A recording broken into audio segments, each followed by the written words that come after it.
what all did we learn in this chapter? We learned about heat transfer. We learned about what is heat, what is temperature, and how heat get transferred through conduction, and through radiation. Yes, do you all remember? Yeah, we learned about thermometers. Very good.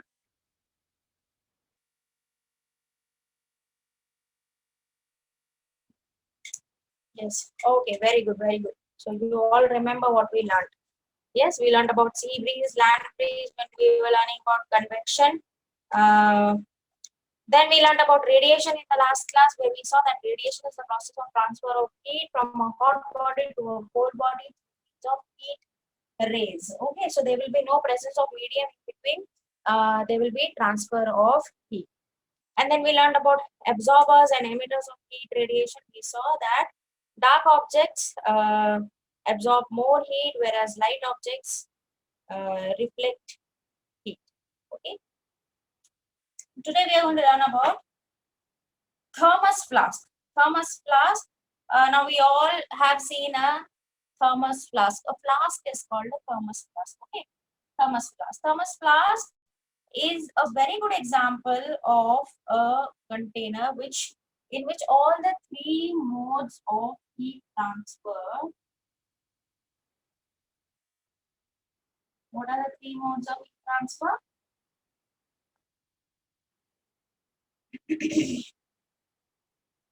Convection, convection, radiation. All these three modes, oh yeah, very good. All these three modes of heat transfer, conduction, convection, and radiation are minimized in a flask. Okay. We have not done the checkpoints because we didn't finish the chapter, students. I didn't see the name. We'll finish this topic and then we are going to discuss checkpoints only. Okay, no worries. So yes, all these three are minimized in a flask. They are minimized in a flask, meaning all these three things are there in the, they are minimized in the flask. Like if you observe the body of a flask,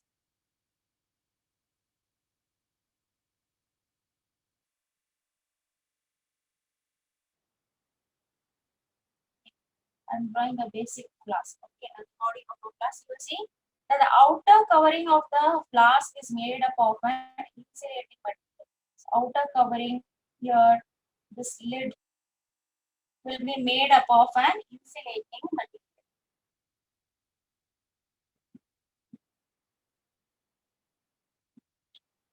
If it is made up of an insulating material, that means it is minimizing heat loss through conduction.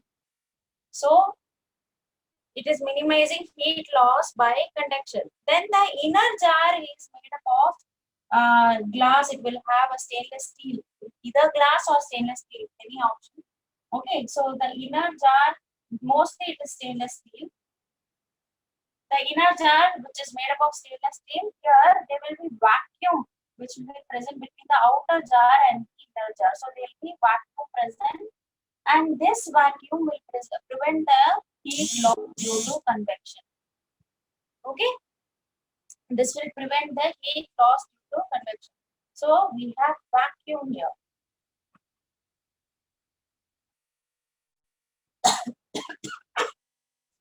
Excuse me.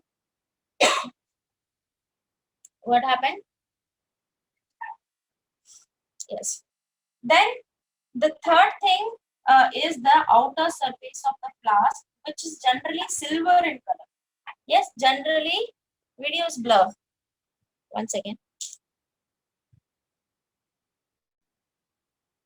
Okay, I hope it is okay now. See, it's clear for a few of them. Then definitely, those who are having problem, please go and sit in a place where you have proper network coverage. Okay. Yeah, a flask, if you can also store cold and as well as hot things into it. So it retains the temperature. If it's cold, it will retain it cold. If it's hot, it will retain it hot. The thing is, it will minimize all the things. All these three things are there. When we put hot thing, the mode of heat transfer is minimized in the flask and will not allow it to cool down quickly. Okay. So as it has a insulating material, insulators will not allow heat to pass. Okay, so there is the heat loss is minimized. Then we have a vacuum between the inner jar and the outer jar, which is preventing heat loss through convection. Then we have the outer covering, which is generally silver in color. The walls, which are silvery in surface, will prevent the heat leaving or entering through radiation. So if it has a silvery surface,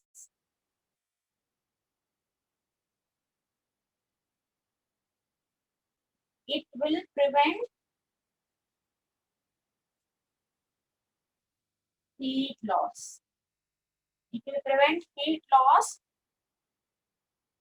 It will prevent heat by leaving or entering by radiation. So all the three modes of heat transfer are minimized in a thermos flask. Okay, right? Yes. Now, clear everyone?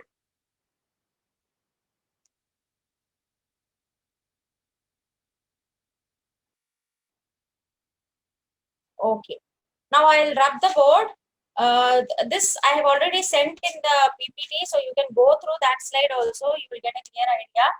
Yes. Okay. Quickly we will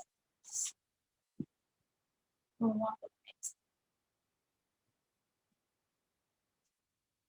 You remember we learned about temperature, and I told you that we can measure temperature. How do we measure temperature? Do you remember how do we measure temperature?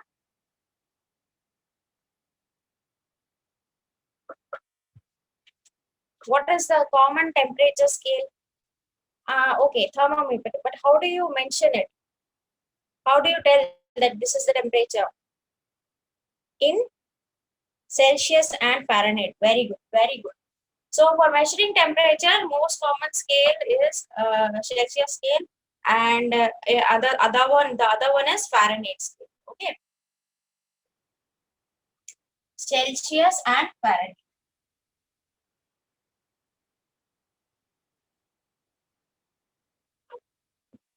Fahrenheit. Okay. On a Celsius scale, the freezing point of water is 0 degrees Celsius.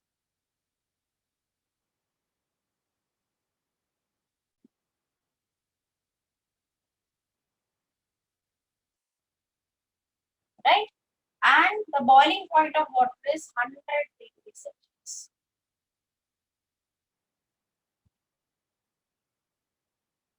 If you measure in Celsius, on a Celsius scale, the freezing point of water is 0 degrees Celsius and boiling point is 100 degrees Celsius. Whereas on a Fahrenheit scale, the freezing point of water is 32 degree Fahrenheit. So I am just writing freezing point. It is for water only. Okay, freezing point. And the boiling point of water is 212 degrees Fahrenheit. So this can be asked as an objective type question. So you should know that on a Celsius scale, the freezing point of water is 0 degrees Celsius and the boiling point of water is 100 degrees Celsius. On a Fahrenheit scale, the freezing point is 32 degree Fahrenheit and the boiling point is 212 degree Fahrenheit. Okay. Yes. Now, you know, there is a formula which will help you to convert. If you know the degree Celsius, you can convert that to degree Fahrenheit using a formula. Okay. What is that formula? C by 100 is equal to F minus 32 by 180. Okay, this is the formula. If you know the Celsius, you can convert that to Fahrenheit and you will get the degree Fahrenheit. Right? Okay. And vice versa. You can do the other vice versa for Fahrenheit. There's one more formula which I have mentioned in your PowerPoint slide. If you have gone through, you would have noticed.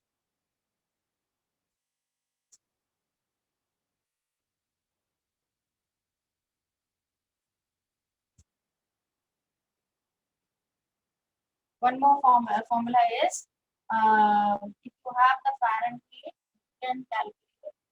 I mean, if you need to find Fahrenheit, 955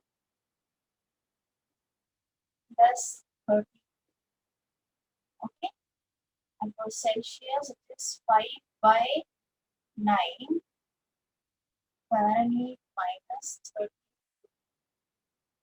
Where F is the Fahrenheit and C is the Celsius. So with the help of these two formulas, you can find out the degree Fahrenheit and degree Celsius. Now, for example, I am going to give one. Freezing point means at the temperature at which water can become solid. Okay. Boiling point is where it starts boiling. Okay, when it is 100 degrees Celsius, it starts boiling, and 0 degrees Celsius, you will find water solidifies. That is the freezing point. Okay, now I'm going to give one sum. Everybody has to do it. Are you ready? Ready, everyone? Is everyone clear till here? Clear with what is thermos flask? That all the three modes of heat transfer are minimized in a thermos flask, and temperature is measured using degrees Celsius and degree Fahrenheit. And these are the formulas with the help of which you can find degree Celsius and degree Fahrenheit. Wait, I write the sum. It's very easy, so everybody can do it. Okay. Now what you are going to do is convert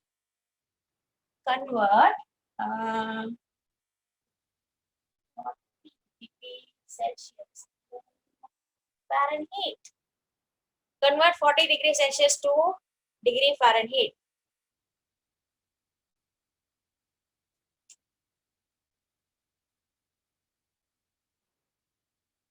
What is the formula I told you? C by 100 is equal to F minus 32 by 180. This is what is given in your book. Other than that, you have the other formula which I wrote just now, and it is given in your PowerPoint slide. Now, using this formula, you have to find the degree Fahrenheit. We know degree Celsius. If we know the Celsius, we can convert it into Fahrenheit. If we know the Fahrenheit, we can convert. Yeah, very good. Okay, so what is the next step? Now I know for 40 degrees Celsius, so we'll put 40 over here by 100 is equal to F minus 32 by 180. Yes? Right? Now what do? We bring 100 into F minus 32 and we bring these two together. So 180 to 40. Correct? Now you multiply, you get 100 F minus 100 into 32 is 3200 is equal to 180 into 40. 0 into 0, 4, 8, 7. Am I right? 180 into 1 into, yeah, very good. Most of you are giving the answer correct. 180 into 40 is 7200, right?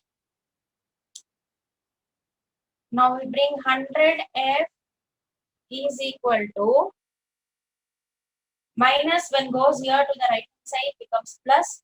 So 7200 plus 3200. Am I right? When I take this number to the right hand side, minus will become plus. You are all learning algebra, right? So you'll be knowing it. In your maths, you would have learned about all these things. Yes? So now you add, what do we get? 100 F is equal to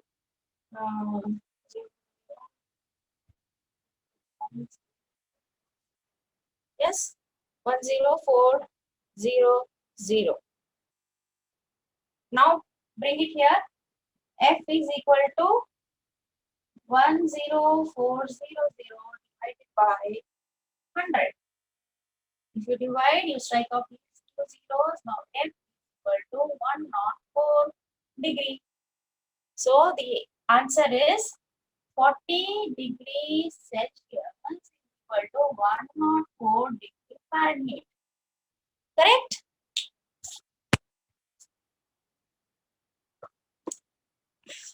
One more sum. We have only 10 minutes. No, we have how many? 20 minutes. Okay, let us finish the checkpoints and then if we have time, then we will do it. Okay? Okay. So shall we start with the checkpoints? Ready?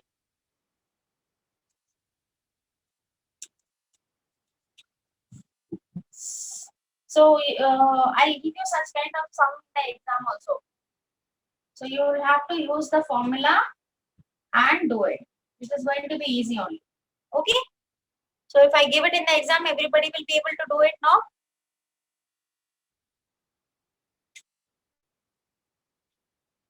Let us start the checkpoints, then I will tell your marks. Okay. Yes. So in the exam, I'll give you such kind of sum. So everybody should be able to do it. You have the formula on page number 49. It is also given in your PowerPoint slide. So go through it and try to do more examples. Yeah. Now shall we start the checkpoints? Page number Page number 57. Yes. First question, fill in the blanks. Okay, let me write the page number. Page number 57. Fill in the blanks. The process through which heat is transferred in solids is dash. Is conduction. Very good. Is conduction. So in solids, heat gets transferred through conduction. Second question. Dash is a heat insulator. Good.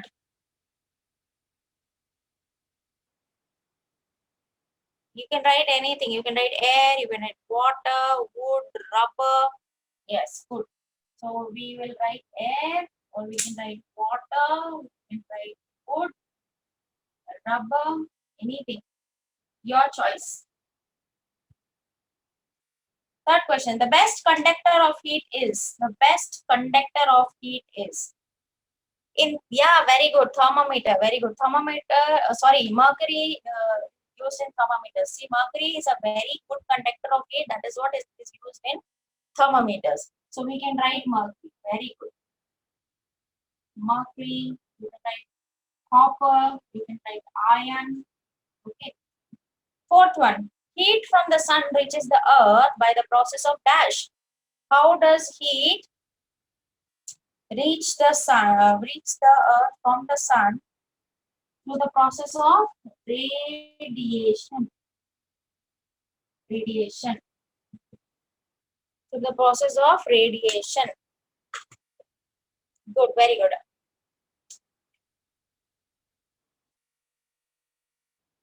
Silver means which silver you are telling? The metal silver, which is used for making ornaments and all, or gift articles. That silver, like the one which is like gold and silver. That silver.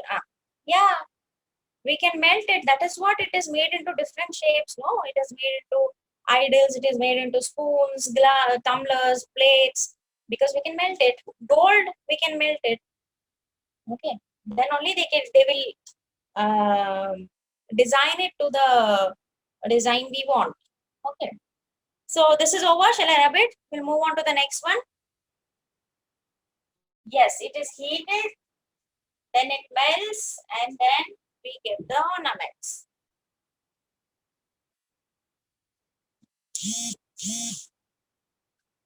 Okay. Now next checkpoint is on page number 58. Page number 58. 58. Yeah, quickly tell me. Pick the correct option to fill in the blank. First one. When heat is given to a substance, its temperature rises. Very good. Its temperature rises. Very good. Second one. A reliable measure of the hotness or coldness of a body is its dash. Very good. Is its temperature. Temperature. Option B. Third one, the normal temperature of a human body is, what is the normal temperature of a human body?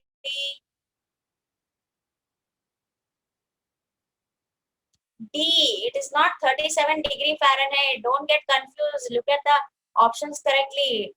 Okay, it is 37°C or 98.6 Fahrenheit. So the option is D, 98.6 Fahrenheit. Degree Fahrenheit. Fourth one. Boiling point of water is 100°C. Sea breeze is a wind from the sea to land to sea, mountain to sea, sea to mountain. Option is option A, from sea to land. Sea to land, sea breeze. Fill in the blanks. Fill in the blanks. Second Roman. Dash is the degree of hotness or coldness of a body. Temperature, very good. So first one is temperature. Temperature. The melting point of ice is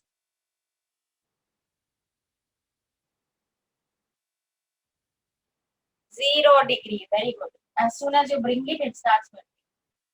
Bring it out, it starts melting. The dash colored object absorbs more heat than a dash colored object. A dark color object absorbs more heat than a light color. So dark and light are the answers. Next, the sun's heat reaches the earth by the process of radiation. Same question is repeated. Yes, because it was asked as one of the point in the previous page. Every hot object emits heat rays. Heat rays. Okay.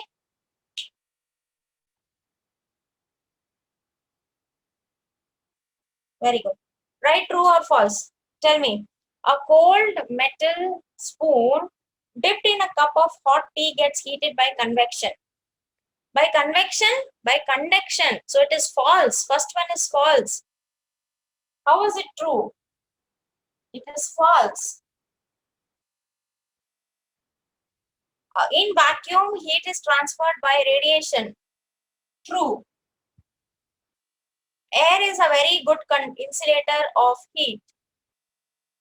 True. Silver is the best conductor of heat. True. Yes, it is. Land breeze blows during the day and sea breeze blows during the night. No, it's false. So first one it is false, second one true, third one true, fourth one true, fifth one false. Yes? False, true, true, true, false. A metal spoon when dipped in hot tea, how will it become hot by convection? It will become hot by conduction because in solids heat gets transferred through conduction. Everybody has to read the lesson. So read the lesson. You have 1 week time. Next week we will start revising the question answers. I've already shared it. So please go through the question answers. Learn two answers each day. In 1 week we can cover it up easily. Okay, and go through the chapter for the objectives and practice the sums. Now I'll tell you